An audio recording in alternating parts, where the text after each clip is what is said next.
সবাই এসে জয়। আচ্ছা মায়েদের কাছে একটা প্রশ্ন করি, বলুন তো কে কে কালী ঠাকুরকে ভালোবাসেন?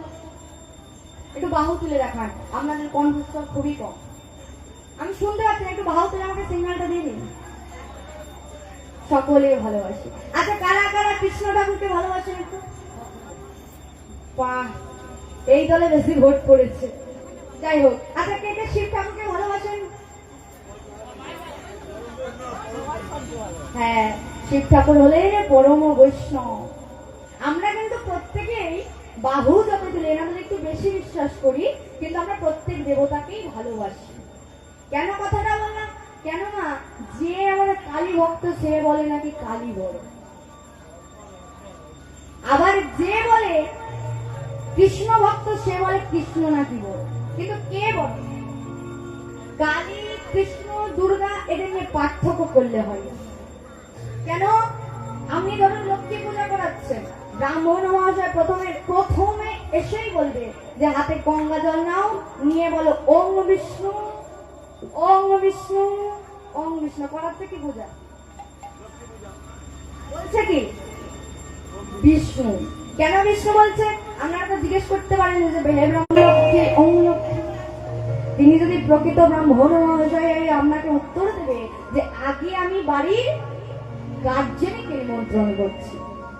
যেমন বাড়ির গার্জেনকে, বাড়ির যে কর্তা তাকে যেমন নিমন্ত্রণ পত্র দিয়ে আলাদা করে আর কাউকে দিতে লাগে না, এমন আমার গোবিন্দকে ডাকলে, গোবিন্দের পূজা অর্চনা করলে আলাদা করে আর কোনো দেব দেবীকে পূজা করতে লাগবে না। কিন্তু আগে আমাদের মন্ত্রটাকে জানতে হবে। ব্রাহ্মণ মহাশয় প্রথমে এসে বলে, হাত জোর করে বলে মাধব মাধব গাছে মাধব মাধব ভীতি। করাচ্ছে কালী পূজা, কিন্তু ডাকছে কাকে? মাধবকে। করাচ্ছে লক্ষ্মী পূজা, ডাকছে কাকে? মাধবকে। আবার মাঝের থেকে একটা মন্ত্র বলবে, আবাহন ন জানামি নৈব জানামি পূজা নাম বিসর্জন ন জানামি ক্ষমহে পরমেশ্বর। মানে আবাহন ন জানামি মানে আবাহন জানি না, তোমাকে আমি ডাকতে জানি না। নৈব জানামি পূজা নাম মানে তোমার পূজাও জানি না। আর যদি ডাকতে জানি না, পূজা জানি না, তাহলে আমি তোমার বিসর্জনও জানি না। আবার শেষের একটা মন্ত্র বলে একদম পূজার শেষে যে সর্বপাপ নারায়ণ চরণের সমর্পয়। অর্থাৎ এতক্ষণ ধরে পূজা করতে গিয়ে আমার যত পাপ হলো বা আমার যত্নের যদি কোনো ভুল হয়ে থাকে, হে নারায়ণ তুমি ক্ষমা করো। তার মানে বলতে কি আগেও নারায়ণ, পরেও নারায়ণ, ডান দিকেও নারায়ণ, বাঁ দিকেও নারায়ণ, সামনেও নারায়ণ, পেছনেও নারায়ণ, সবেতেই নারায়ণ। তাহলে আমি কার লাইনে হাঁটবেন? কেন ডাইরে গুণের লাইনে হাঁটুন। গোবিন্দকে রাখুন, গোবিন্দ শব্দ ওটা আর কি পেয়ে যাবেন। আবার যদি আরো একটা দৃষ্টান্ত দিয়ে আমরা ভালোভাবে বুঝতে পারবেন। আচ্ছা এই জায়গাটার নাম কি বললেন বেশ? আন্টিলা পাড়া, তাই তো? আচ্ছা ধরুন আমার মামার বাড়ি এই আন্টিলাতে, তাহলে মায়ের কাছে প্রশ্ন করি আমার মায়ের বাপের বাড়ি কোথায়? রামপুরে, আন্টিলা পাড়ায়। আবার বাবাদের কাছে যদি প্রশ্ন করি আমার বাবার শ্বশুর বাড়ি কোথায়? উলুবের, আন্টিলা পাড়ায়। কেন বললাম? আমি গেলাম মামার বাড়ি, মা গেল তার বাপের বাড়ি, বাবা গেল শ্বশুর বাড়ি, গিয়ে দেখি জায়গা এক। কেউ বলে জল, কেউ বলে ওয়াটার, কেউ বলে পানি, কিন্তু বস্তু তো একটা। আমরা বিভিন্ন নামে চিনি, বিভিন্ন ডাকে ডাকি, কিন্তু বস্তু এক। তাই বললেন আমার গৌরাঙ্গ মহাপ্রভু, আমার ভগবানকে ডাকলে আমরা সমস্ত দেব দেবীকে পেয়ে যাব। আমরা পার্থক্য করি, এই পার্থক্য করলে হবে না। যেই কৃষ্ণ সেই কালী সেই দুর্গা। বাসুদেব ঘোষ তিনি বলে গিয়েছেন যে বাসুদেব ঘোষের বলে করি যোগ হাত, বৃন্দাবনের যেই কৃষ্ণ, নবদ্বীপের সেই গৌর, আবার নীলাচলের সেই জগন্নাথ, মানে পুরী ধামের সেই জগন্নাথ। আমরা বিভিন্ন রূপে তাকে দেখি, কিন্তু যেই আমার ভগবান গোবিন্দ সেই কালী সেই দুর্গা, আমরা পার্থক্য করে দিই। যাই হোক, বেশি আরো সময় নেব না, আমরা লীলা আস্বাদন করবো। তবে আজ আমরা যে লীলাকে আস্বাদন করব, আজ আমাদের লীলার বিষয়বস্তু থাকছে এই যে কমিটি বাবারা এই পূজা অর্চনার একটা আয়োজন করেছেন, মহতি হরিবাসনের আয়োজন করেছেন। তার মানে এখানে একটা যজ্ঞ হচ্ছে। যজ্ঞ হচ্ছে কেন? সবার শান্তির জন্য, বাড়ির কল্যাণের জন্য। তাই এই যজ্ঞ উপলক্ষে আজকের দিনে উপযুক্ত লীলা আমরা আস্বাদন করব। আজ আমাদের লীলার বিষয়বস্তু থাকছে দক্ষ যজ্ঞ বা সতীর গুণোত্তর। এই লীলাটা আমরা আজ আস্বাদন করব। তবে লীলাটি আস্বাদন করতে গেলে আমাদের আসতে হবে কৈলাস পর্বত থেকে। আজ কৈলাস পর্বতে ভোলা মহেশ্বর বসে বসে তিনি রাম নাম করেন। প্রতিদিনের মতো আজও রাম নাম করছে, এদিকে পদকর্তা তিনি বর্ণনাটা দিচ্ছে। ভোলা মহেশ্বরের রূপ সম্পর্কে আজ পদকর্তা বলছেন।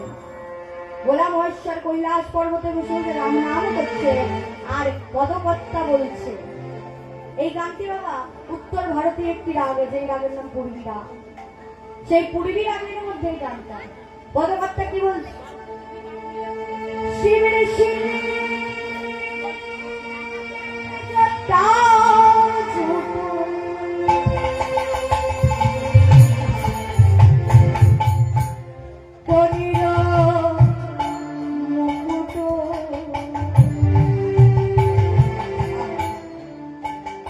ও তাই গঙ্গা বহে কুলু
বসে বসে রাম নাম করছে।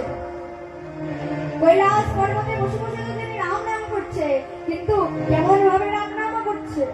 বৈষ্ণব মহাজন বললেন, কেমন কৈলাস পর্বতে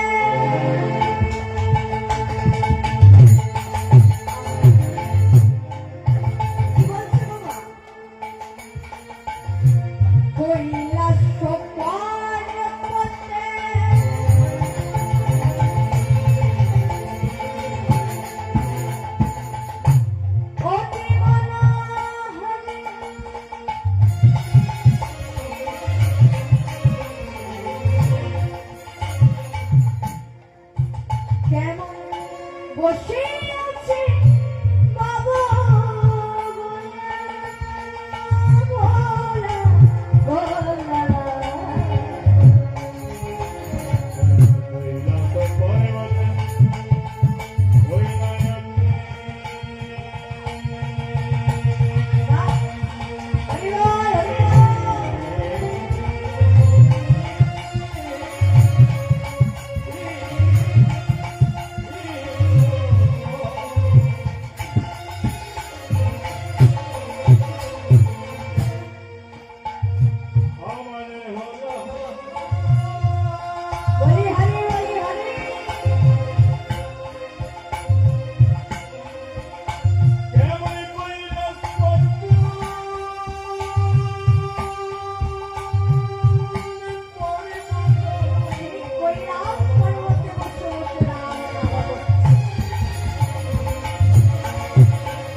ভোলা ভোলা আর তার গলাতে কি বললে, ও তার গলাতে আরে রোমালা, ও তার গলাতে আরে রোমালা,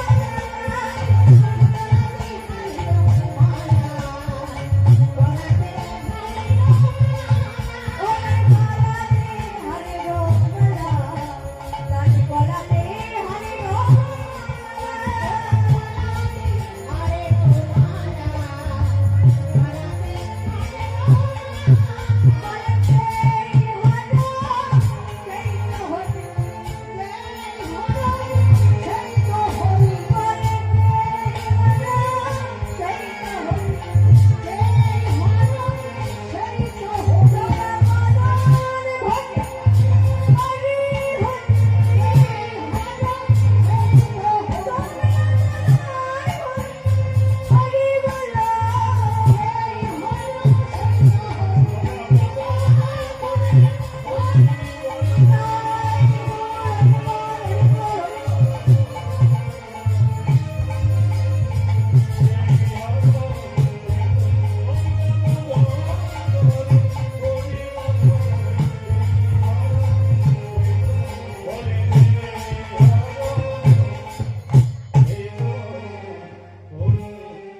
তাই আজ কৈলাস পর্বতে বসে বসে ভোলা মহেশ্বর আমার রাম নাম করছে।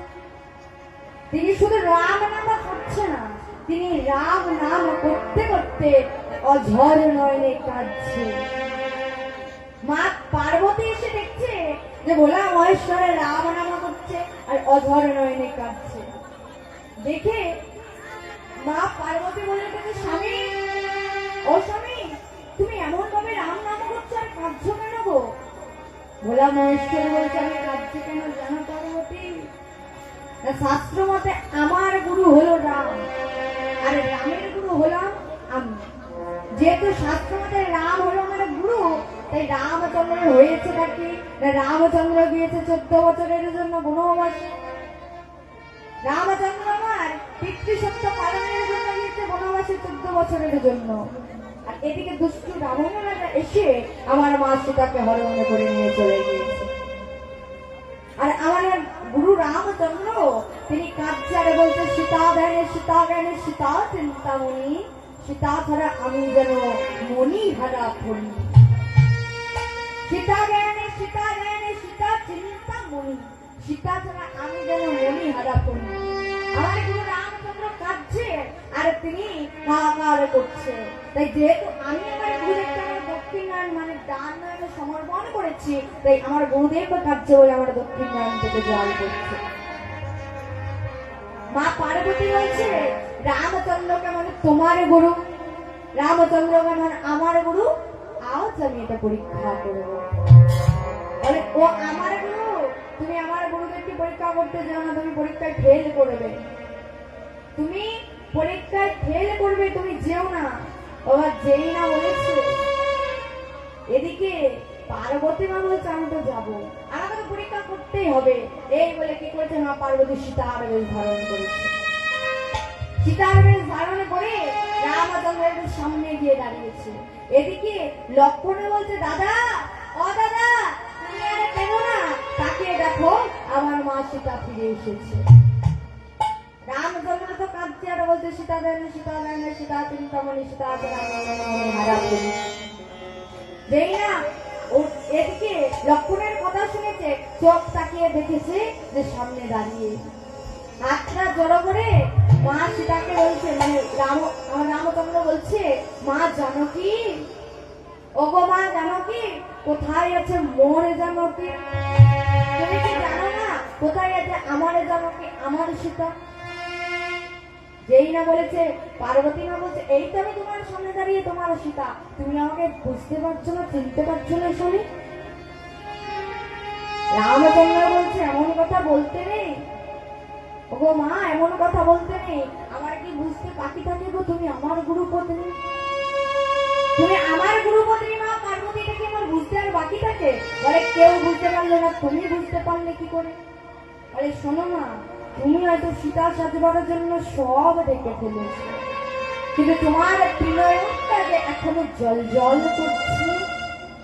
সীতা আমার কটি নয়ন? চারটে, দুটো। আর মা পার্বতীর কটা চোখ?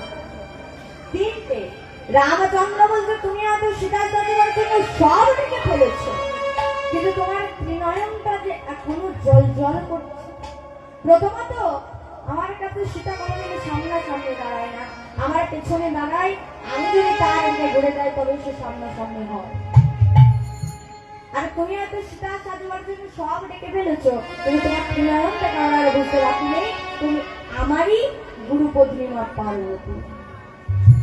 আর যেই না এই কথা বলেছে, মা পার্বতী ছুটে চলে এসেছে কৈলাস পর্বতে। এসে বলছে, স্বামী, তোমার গুরুদেবকে আমি আর হারাতে পারলাম না, ঠিক আছে তুমি থাকো, আমি চললাম। এদিকে ভোলা মহেশ্বর তো রাম নাম করে রাত করি নারায়। এদিকে নারদ মনে মনে মনে ভাবছে, একবার আমি কৈলাস পর্বত থেকে ঘুরে আসি। অনেকদিন পেরিয়ে যাচ্ছে, কৈলাস পর্বতের খবর কি আমি জানি না, একবার আমি কৈলাস পর্বত থেকে ঘুরে আসি। এই বলে কি করেছে, নারদ মুনি আজ নারায়ণের নাম করতে করতে আসছে। আজ নারদ মুনি নারায়ণের নাম করতে করতে আসছে। আর আমরা কেন বসে থাকবো? আমরাও সবাই মিলে উঠে যদি বাউস্থলন করে পরে পরেও তাইলে কৈলাস পর্বতে প্রবেশ করবো। আজ নারদ মুনি নারায়ণের নাম করতে করতে আসছে। কেমন ভাবে? তাই কি করেছে? আজ নারদ মুনি আমার